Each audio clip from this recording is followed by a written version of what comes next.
Natalie, would you mind to share your screen with us?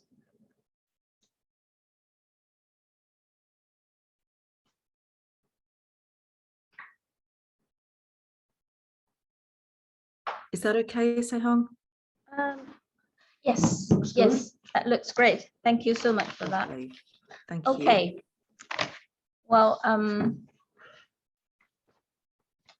I think we're going to start now because time's up.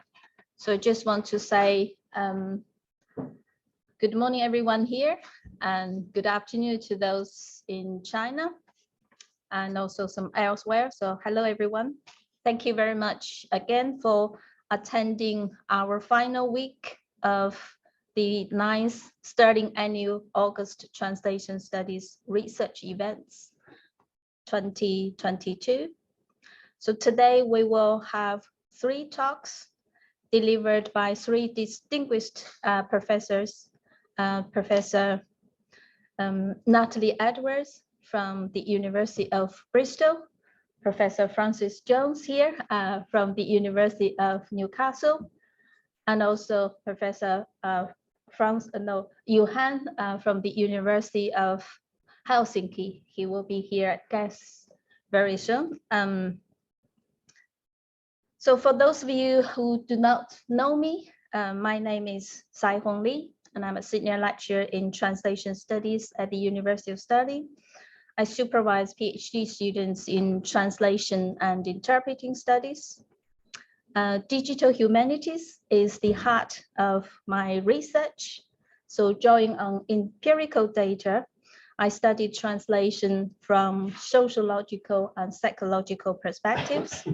So far, I have produced a substantial body of research analyzing food, tourism, and political discourse translation. So I sincerely hope that this series of events will be a source of fascinating discovery for everyone here, and also for colleagues who are passionate about translation and also language studies. And I also hope that we can share our knowledge, feelings, and the individual perspectives, and that everyone will be inspired by this series of events. And also, I would like to thank to our 2 events co-organizer, Yayuan Liu, and she's here in the room, and also Yuchen Chen, he's online to help us with the Chinese website.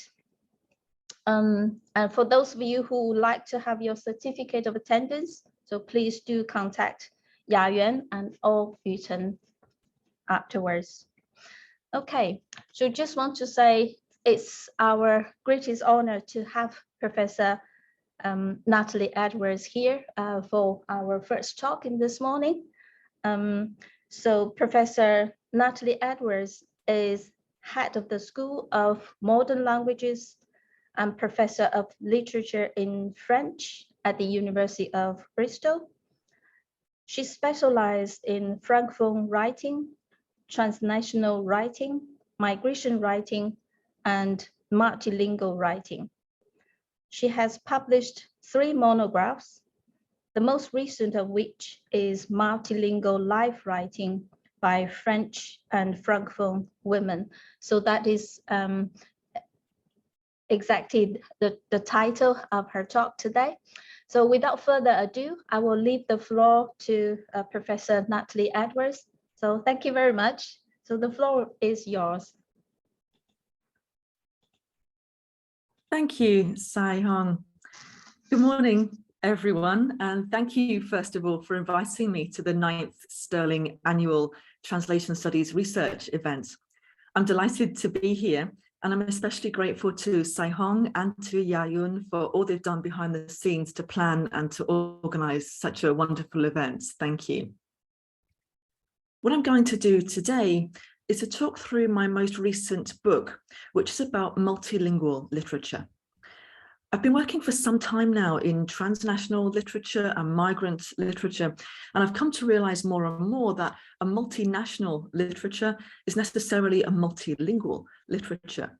And I find this fascinating. As writers cross borders and encounter cultures, they also encounter languages, and that has, of course, been the case for centuries.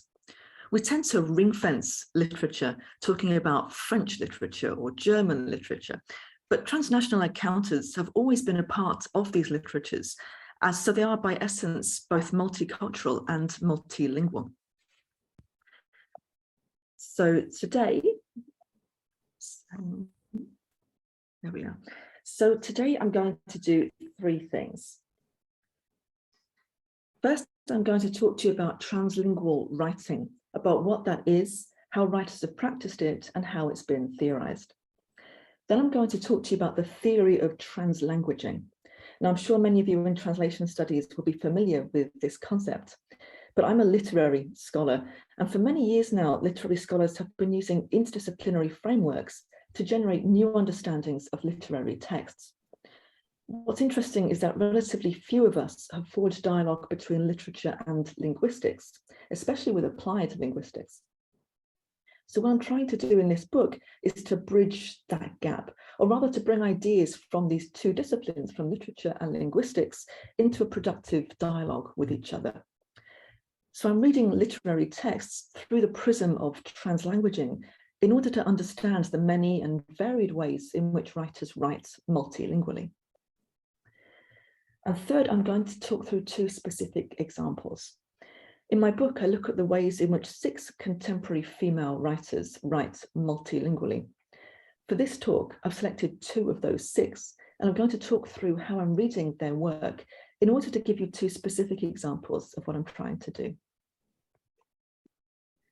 And here is an image of the book, in fact. One note for you, I am a French scholar. I know this is a multilingual audience, and you're coming to this talk from many different language backgrounds. Many of my examples come from the French literary tradition because of my work, but I think this model of reading could apply to many others as well.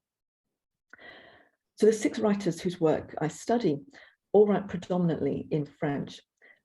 Since this is a multilingual audience and we're talking about multilingual literature, though, I don't want to present everything to you through the medium of English. So what I've done is I've put the quotations in French and in English translation on the PowerPoint slides. I'm going to read the French, and you're free to read the English translation on the slides. That way we can hopefully practice multilingualism as we're discussing multilingualism. So part 1 then, translingual writing. Translingual writing is nothing new. Many writers have left their mother tongue behind them and adopted another language in which they write their literary works. Samuel Beckett, Julian Green, Franz Kafka, Vladimir Nabokov, Joseph Conrad, and Milan Kundera, for example, all forged their careers on writing in a language other than their native tongue. Contemporary French language literature is marked by the success of several writers whose mother tongue is not French. Nancy Houston, Anglophone Canadian, Jonathan Little from the US, André Makin from Russia, for example. Paul Ricoeur, the theorist Paul Ricoeur, denotes in such authors l'ambition de déprovincialiser la langue maternelle, inviter à se penser comme une langue parmi d'autres, et à la limite, à se percevoir elle-même comme étrangère. Renier Goodman highlights the presence of these writers on the French literary scene, pointing to how the Parisian press adores writers qui se sont convertis au français, illustrant du même coup l'universalité de cette langue. But he wonders, a-t-on assez remarqué toutefois que ces auteurs ont tous eu la politesse de laisser leur langue maternelle au vestiaire? What is particularly interesting about 21st century literature in French is the number of writers who are not leaving their mother tongue in the closet, but who are instead incorporating other languages, another language or even other languages into their literary writing. By calling attention to their bilingual existence in their writing, they contribute to a change in the sensibility and in the status of the writer. Rather than being straitjacketed into a model of France that is monolingual, monocultural, or monoethnic, these writers lay bare the dynamic processes in language switching that the majority of the world's inhabitants, the multilingual, who are now in the majority, aren't they, perform on a daily basis. Even the 2014 Goncourt Prize, this is the major French literary prize, a bit like the Booker Prize, if you like, it's the big one in France. That prize went to a bilingual writer who makes frequent incursions into the Spanish language in her work. Announcing the prize winner as Lydie Salvert for Pas pleurer, Bernard Pivot, who is the long-standing chair of the jury, commented, "Nous avons d'abord couronné un roman d'une grande qualité littéraire, un livre à l'écriture très originale, même si je regrette qu'il y ait parfois trop d'espagnol." Regardless of the Spanish that clearly ruffled Pivot, the acceptance of such a work by the literary establishment augurs a new sensibility for French literature. This is particularly innovative in the French context. The Académie Française, established in the 17th century by Cardinal Richelieu at the behest of Louis XIII, is the standard bearer and the arbiter of the French language. The Académie continues to publish the definitive dictionary of standard French. It acts as an official authority on the language, and it distributes over 60 prizes that reinforce its standards. The purity and beauty of the French language is something that endures in the French imagination, and the rigorous French national education system has contributed to its preservation. For this reason, translingual research in French studies has concentrated on those writers who adopt the French language and who leave their mother tongue in the closet. They follow a model of translingual writing that Stephen Kellman theorized in a book-length study of largely Anglophone translingual writing in the year 2000. In this work, Kellman distinguishes between two groups of writers. There are ambilinguals, those who have written important works in more than one language. So Kateb Yassine, for example, writes in French and in Arabic, or Rosario Ferre writes in Spanish and in English, or Antonio Tabucchi writes in Italian and in Portuguese. But importantly, these writers normally write in one language, rather than writing in their two languages at the same time. By contrast, monolingual translinguals are, in Kellman's theory, writers who have written in one language that is not their native tongue. In French studies, both in France and the Anglophone world, research into translingual writing concentrates on these monolinguals, writers such as François Cheng or Nancy Houston. What I suggest in my book is that this concept of translingualism is a critical category that deserves far closer attention. Much research has taken place in French studies in the last 2 decades concerning transnational and transcultural identity. Francophone Postcolonial Studies, the title of a work by Charles Forsdick and David Murphy, is now a well-established field of scholarship. This has spurred work that interrogate the myriad influences in contemporary French cultures, such as Dominic Thomas's Black France, and re-evaluations of the multiplicities inherent in the history of literature in French, such as Christy MacDonald and Susan Rubin-Suleiman's French Global. Alongside transnational and transcultural study, a focus on the translingual could be transformative. The 2007 publication of the Manifesto for a World Literature in French, signed by over 40 established writers, was a watershed moment for writing in French. Nevertheless, it failed to address translingual concerns adequately. Françoise Lyonnais, for example, writes that the manifesto fails to address the nature of language as the hybrid medium that brings this world into being, and is silent on the quality of the linguistic innovations that have served to anchor literature in specific landscapes and transnational critical geographies. As Jacqueline Dutton observes, the manifesto invokes the unity of the French language as a monolithic treasure of which all writers are invited to partake. And as a corollary, few critics have gone, quote, beyond critiquing the monolingual French barrier to diversity. In light of current inquiry into transnational and transcultural studies, attention to the translingual could nuance our understandings of French culture. Not only does it carry the potential to inform debates surrounding contemporary issues such as migration, mobility, exile, and diaspora, It could also, through historicization of the concept, lead to a renewed understanding of the history of literature in French. So in my book, I attempt to theorize how specific writers incorporate other languages into their writing. I assemble 6 21st century bilingual writers who use their native tongue in their predominantly French language prose, and specifically in their life writing. In order to probe the interplay of languages in these literary works, I borrow from linguistic theory, especially from the theories of bilingualism. So traditionally, bilingualism has been considered according to a monoglossic view that bilinguals have 2 separate linguistic systems. That is to say that they speak 2 languages monolingually. More recently, linguists have been questioning this premise and calling attention to the dynamic processes at work in bilingual and multilingual speakers. In particular, researchers in this field propose the theory of translanguaging. So translanguaging comes from the Welsh word trausieithu, an amalgam of tra, beyond, iaith, language, and it's transformed into a verb by the suffix u, which is pronounced e in Welsh. Applied linguist Ophelia Garcia uses the concept to posit a theory of language use that is centered not on languages, as has often been the case, but on the practices of bilinguals that are readily observable in order to make sense of their multilingual words. Translanguaging, therefore, is predicated upon 2 languages functioning together and suggests that bilinguals practice a heteroglossic dynamic system of language use. As Garcia summarizes, quote, responding not to 2 monolingualisms in one, but to one integrated linguistic system.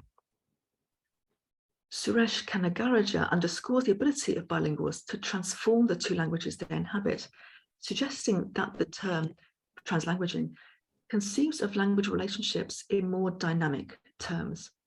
The semiotic resources in one's repertoire or in society interact more closely, become part of an integrated resource, and enhance each other. The languages mesh in transformative ways, generating new meanings and grammars. It is the transformative element of translanguaging that interests me as a literary scholar. Such linguistic practice opens up new possibilities of interpreting literary texts. Translanguaging enables us to ask questions such as, how and why do authors incorporate multiple languages in their writing? How do they transform languages to invent new linguistic formations within their literary work?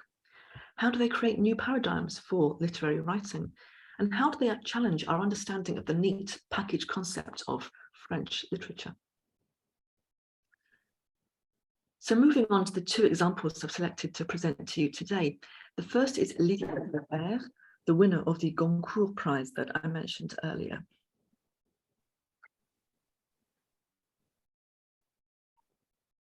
Now, Salver is a French writer through birth, but not through her mother tongue. She was born in France, but Spanish is her first language. She was born to a Catalan mother and an Andalusian father who fled to the south of France as refugees from the Spanish Civil War. Growing up near Toulouse, she spoke Spanish at home and began to learn French when she entered primary school.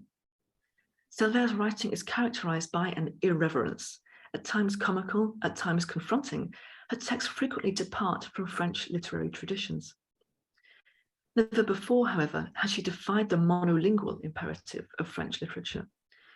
In Pas pleurer, published in 2014, Spanish frequently interrupts the French prose. In fact, literary scholars Benoit Fillol and Mar Jimenez Revantes have taken the time to count the number of incursions of Spanish into this text, and they come up with the number 284. The first of Salver's techniques of translanguaging I would discuss is the way in which Salver peppers her narrative with isolated words and expressions. So one chapter title reads simply, Queremos vivir, with no translation.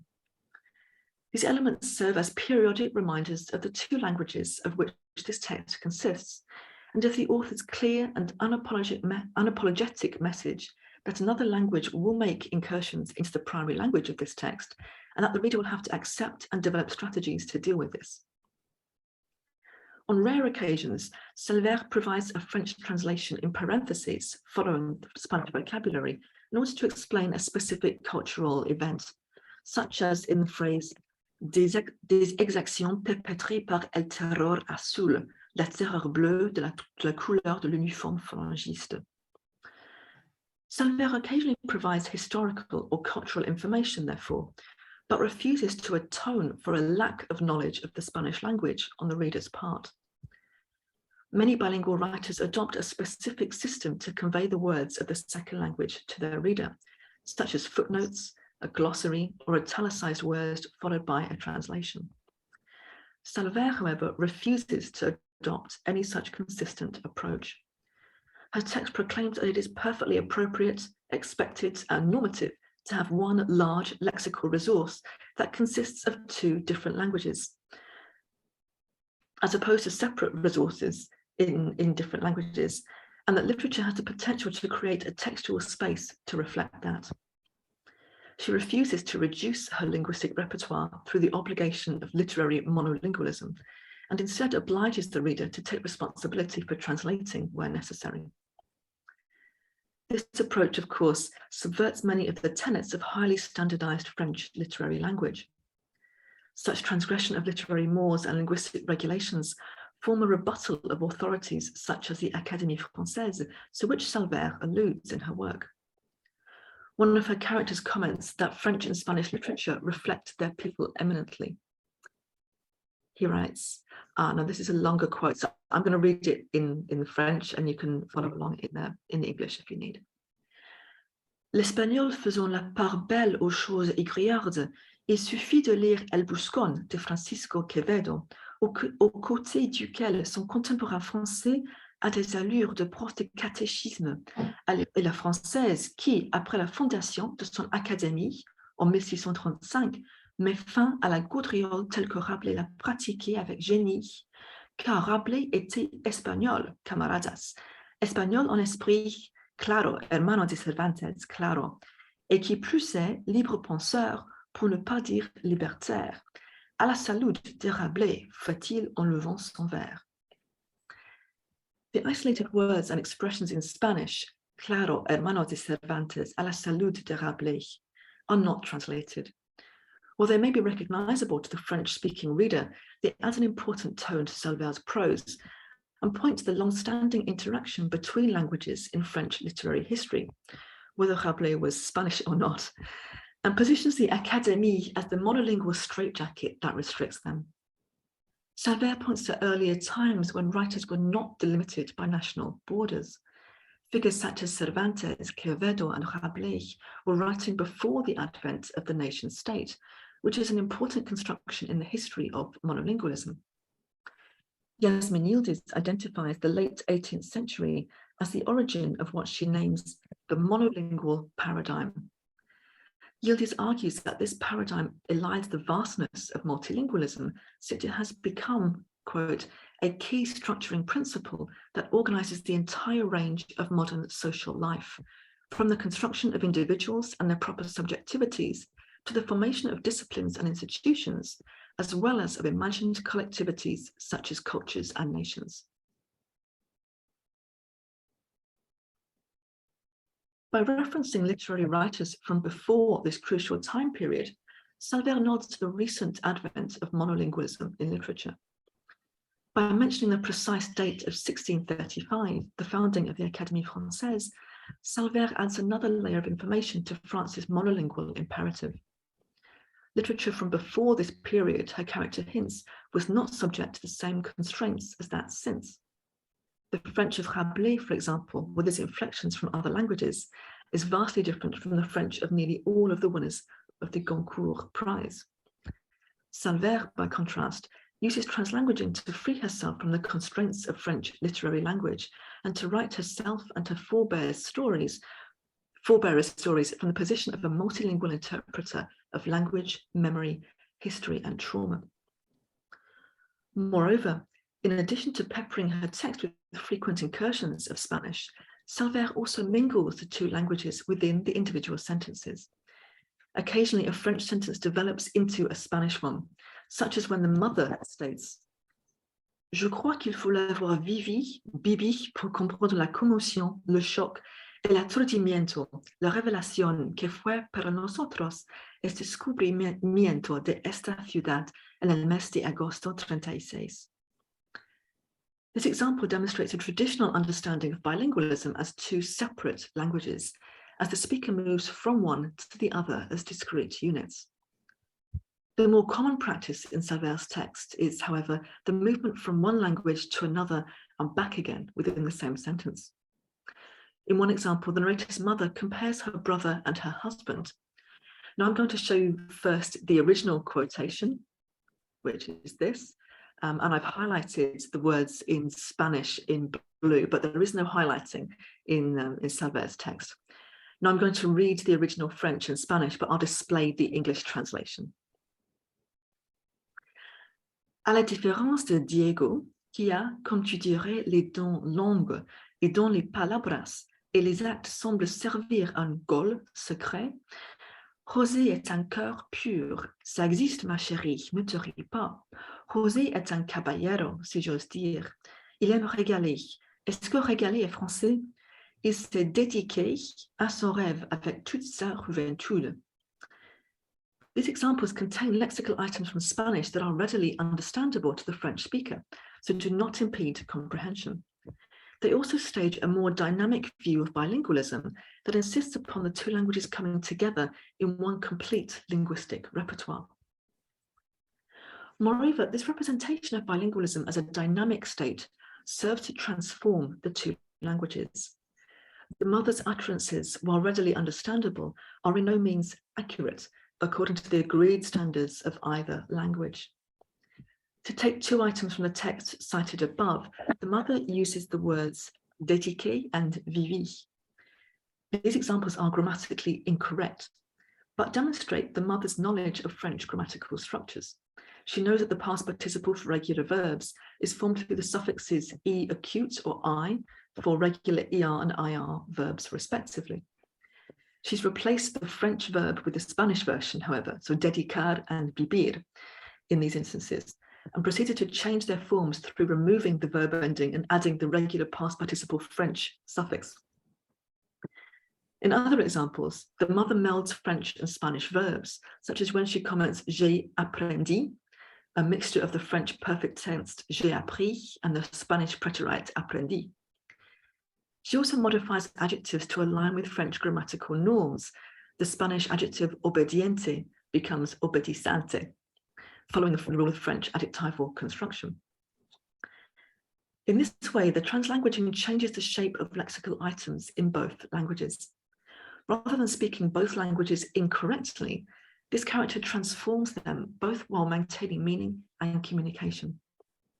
The dynamic process of melding the two languages leads to creation rather than incomprehension and reflects the full linguistic repertoire of this bilingual speaker.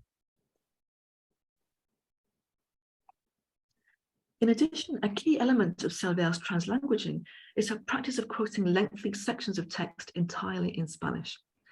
These are not just one or two isolated words, as in the examples discussed above, but several sentences that appear as blocks of text among the predominantly French paragraphs. This technique adds an important layer of incomprehensibility to the text.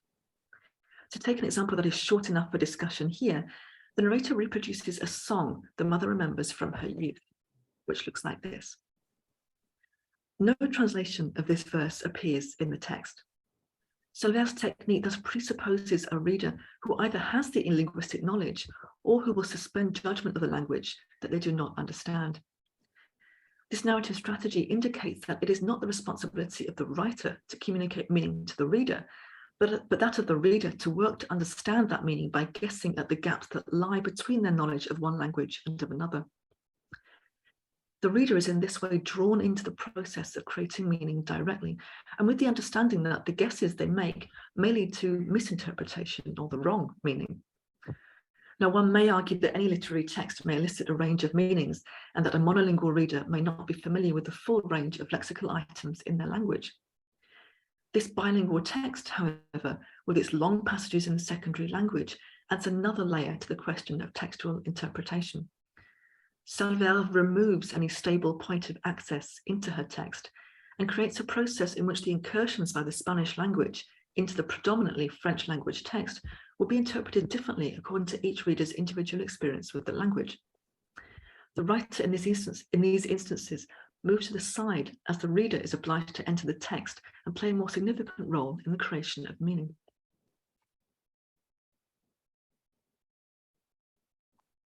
And my second example is also of a writer whose multilingualism emanates from war and migration, but from a different part of the world and a different linguistic context. Hélène Cixous is a well-known French feminist whose oeuvre has been interpreted through many lenses. Thus far, however, little scholarly attention has been paid to her multilingualism. Cixous is the daughter of a German mother and a Sephardic Jewish father who had lived in Morocco and who had spoken Spanish with his family. Since her mother and grandmother spoke German at home, German is literally Cixous' mother tongue, but French was also present in the household and was the language of her schooling. Her father also began to teach her Arabic and Hebrew before he died when she was 10 years old, and her mother sent her to England to learn English when she was a teenager. Much of Cixous' academic study was in Anglophone literature, culminating in her doctorate on James Joyce. She refers to French as her langue paternelle, a play on maternelle, mother tongue in the French language.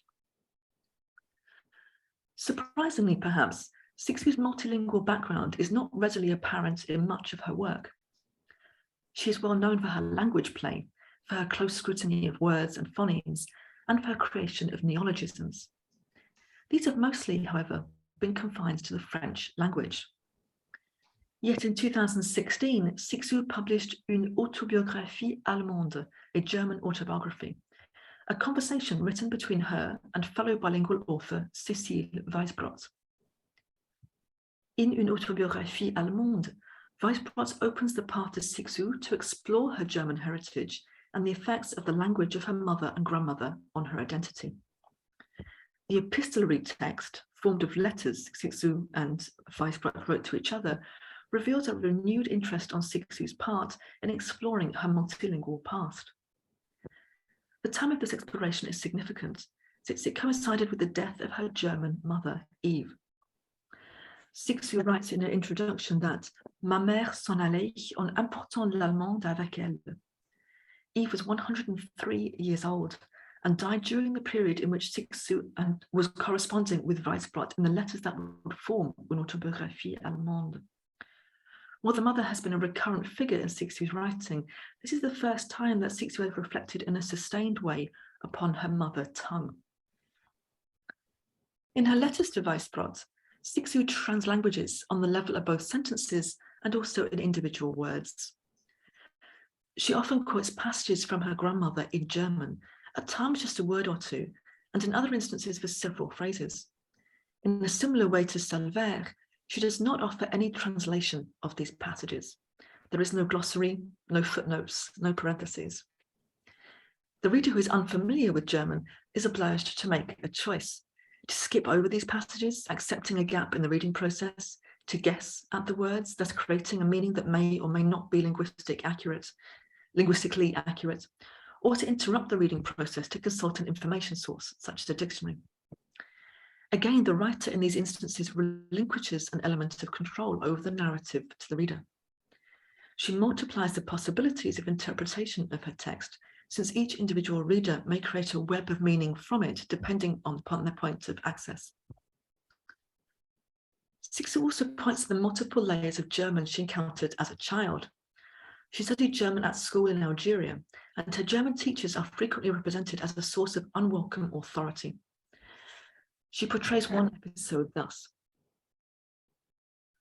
Une petite altercation. Je me lance en allemand en classe dans la description d'un personnage qui, dis-je, est ganz Metschuga. Me voilà arrêté par la police. C'est quoi ça? Ce n'est pas de l'allemand. Comment m'écriai-je indigné? Au mot sanctifié par l'usage chez nous. C'est comme si on m'avait dit qu'Omi n'était pas allemande. Je me révoltais. The teacher, and more broadly the institution of the school that imposes the linguistic restriction on her, is in this instance compared to the police force. The teacher's voice is heard in the exclamation that Sixu's phrase is simply not German. No dialogue or negotiation are possible, as the teacher merely dismisses Sixu's speech as misplaced. The allusion between Omi, the German maternal grandmother, and the language is evident. The way in which German is incorporated into the French sentences demonstrates the differences between the versions of German Sixu learned at home and at school, proclaims the correctness of both, and denounces the injustice of systems that separate languages into neat packages of standardization. As Sixu reflects upon her childhood use of German, the text reveals that translanguaging has always been a part of her linguistic strategies. Sixu's often non-standard German is influenced by a range of other languages, most notably Yiddish and Arabic. She writes of how she was obliged to alter this version of German. Voilà que ces vocables entraient sur le tableau noir masqué, méconnaissable. Chape n'était plus chape, mais irabe. The young Sixu understands implicitly that the straitjacket of monolingualism is being placed upon her. She explains that je dus me convertir mot à mot, changer mon allemand de la maison, en cet allemand qui dressait ses forêts étymologiques dans les livres. En vérité, je me suis retrouvée avec deux langues, l'allemand parlé, dont je goûtais dès lors les incroyables opérations de condensation, d'ellipse, de syncope, et l'allemand écrit, l'aristocrate antique. C'était à la fois amer et délicieux. The two languages to which Sixu refers here, spoken German and written German, are clearly two among many languages in her repertoire. Her distinction between these two languages proclaims that each individual's point of access into the same language can be different. She has two forms of German, and other learners will have different versions again. Even monolingualism, it follows, is not as simple as it sounds. As the theory of translanguaging suggests, the linguistic repertoire of bilingual speakers is vast, not just two monolingual systems, but a large dynamic bank of language that can be manipulated by the individual. Sixu demonstrates here that she has such a linguistic repertoire, but that it was subject to the mechanisms of authority. Sixu's translanguaging in this text therefore works not just between several languages, but between several forms of languages, pointing to the usage of multilingual speakers and to the control to which they can be subjected. Finally, Sixu also creates new words comprised of her various linguistic influences. These multilingual neologisms become a unique literary language that enables her to perform her self-narrative. Words like Zonim Herz are inventions of her own or of her family's to encapsulate their liminal identity. Sixu identifies her mother and grandmother as the origins of her connection with the German language, and simultaneously as the source of her struggle with correct forms of the language. Such understanding shifts the boundaries of correct versus incorrect language and allows a margin of maneuver that leads to more effective and more intimate expression. In this confessional first-person text, Sixu provides a new perspective upon her self-narrative, revealing elements of a narrative of identity upon which she had not previously dwelled. The way in which the German language interrupts, nuances, and mingles with her French for the first time in her life writing allows her to resolve some of her identity at a particularly difficult time in her life as she's mourning her mother, and allows the reader a renewed perspective on her story. Taken together, then, these two writers question the generic limitations of French language life writing. Salvaire's multilingual text fuses French and Spanish in a productive contamination. Reading the translanguaging in Salvaire's text points up her use of multilingual phrases, her transformation of the two languages of the text, and a presentation of multilingualism as rooted in one large linguistic repertoire. The role of the central narrator is that of the interpreter between competing forces, not just languages, but recollections and the truth of historical events. By placing the two languages next to each other in a way that interweaves them and highlights their mutual influence, the text develops a new lexicon with which Salvaire develops her self-narrative. Sixu also foregrounds her multilingualism, and through the process of translanguaging, creates new linguistic formations to narrate subjectivity. Her text becomes a highly orchestrated tapestry of multiple languages that obliges the reader to interpret it in any number of ways. The plurality in which her text is predicated creates a new textual space for the expression of subjectivity in transit between languages and between cultures. Overall, both of these multilingual migrant writers question the national, cultural and linguistic categories of literary expression. In so doing, their texts contribute to a growing number of works that challenge our understanding of national literatures. These texts highlight the restrictions caused by a series of policies over the centuries that downplay not only the everyday reality of multilingualism in France and elsewhere, but also the long-standing influence of other languages and cultures on the neat package label of French literature. Thank you all very much for your attention.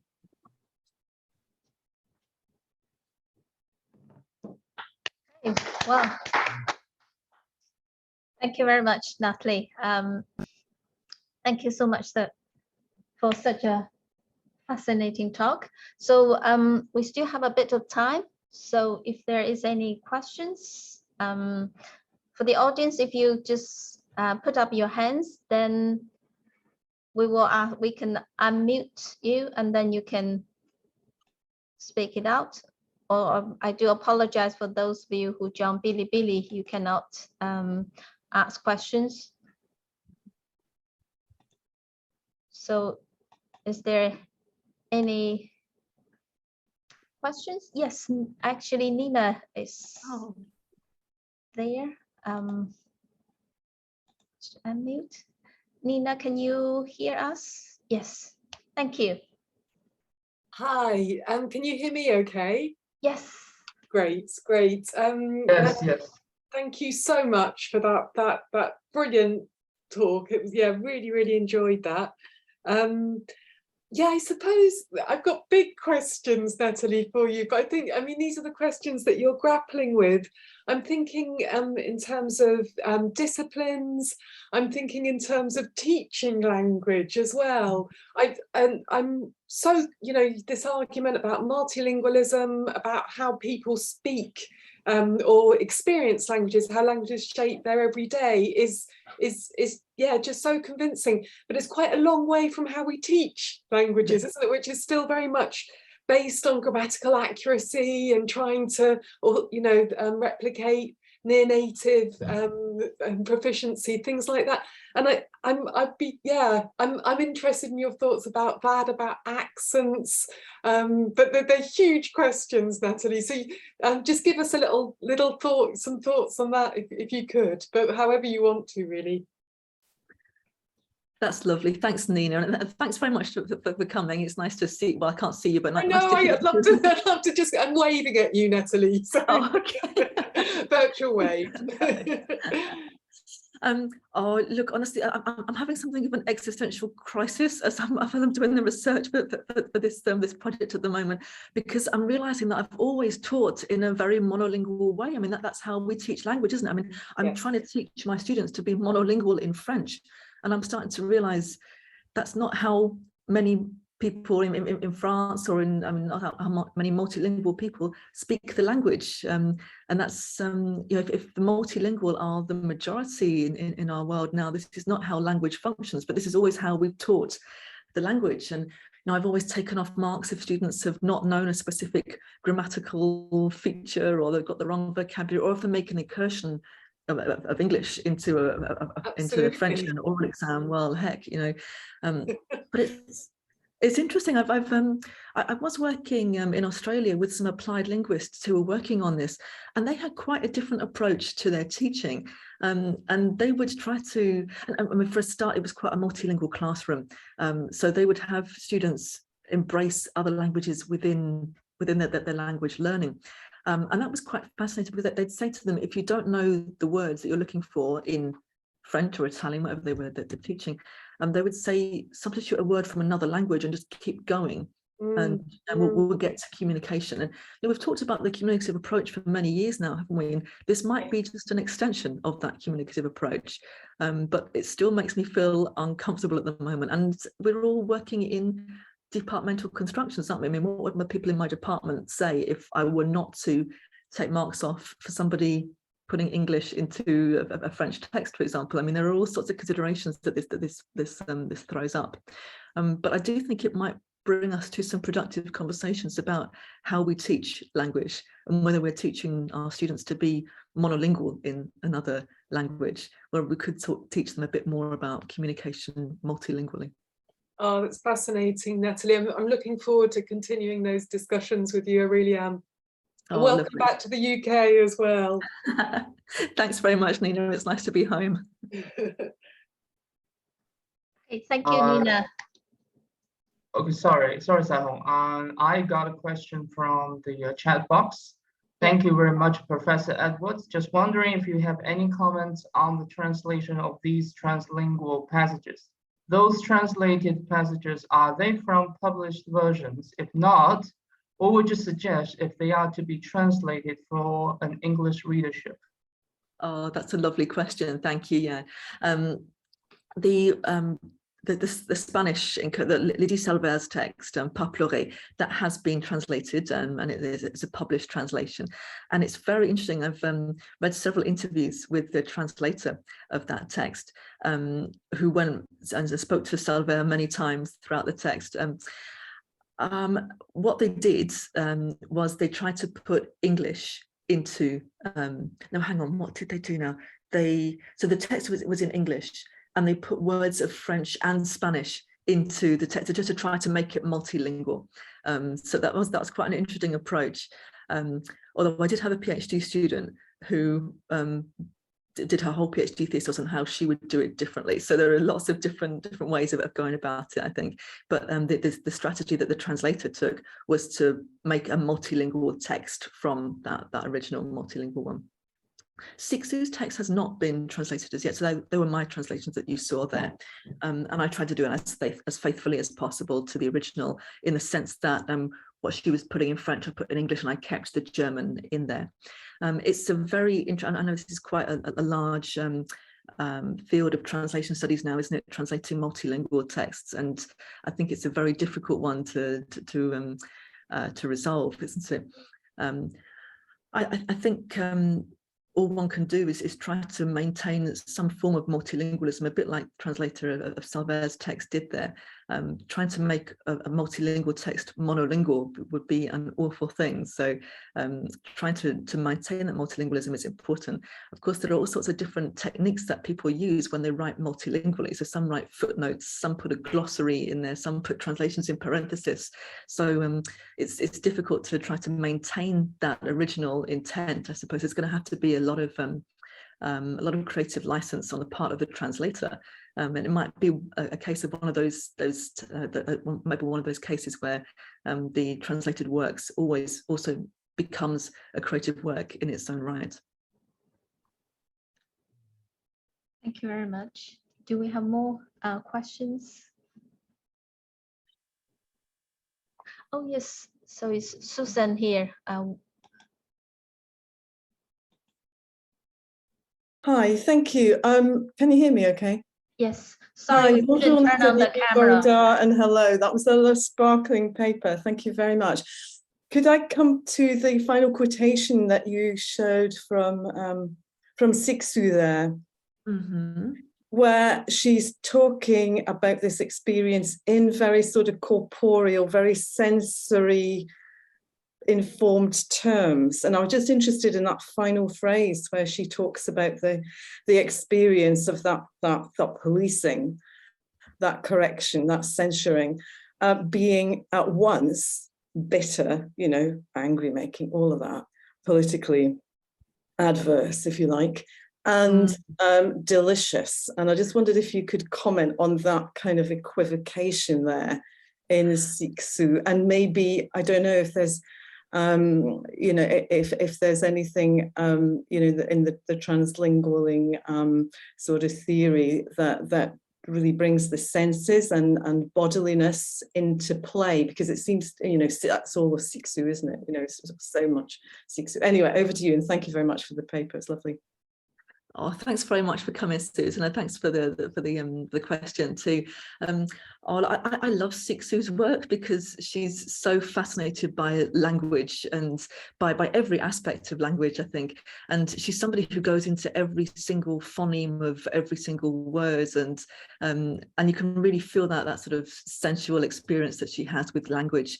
I actually taught with her a bit, Susan. I'll have to talk to you about this sometime. And I saw her writing process because she was a visiting professor when I was a PhD student, and so she gave me some of her original passages that she wrote, which I've still got in the office. In fact, it's amazing how closely she looks at language.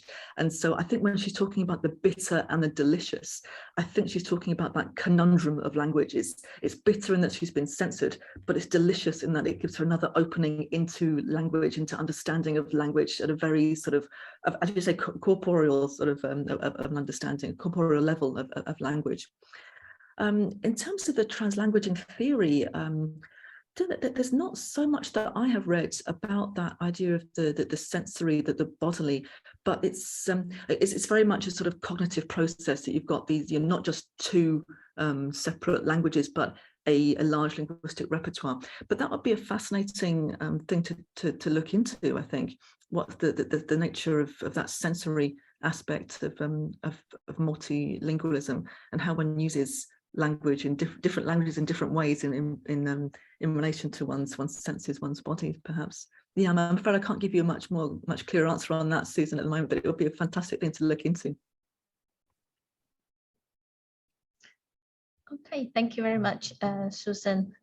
Do we have more questions? Is it Francis? You? So it seems that we're all very happy with your talk. If there is no questions, is there any more questions or no? Just like to Thank you, Natalie, for a really interesting talk. I don't know, maybe I should turn that way. Yes.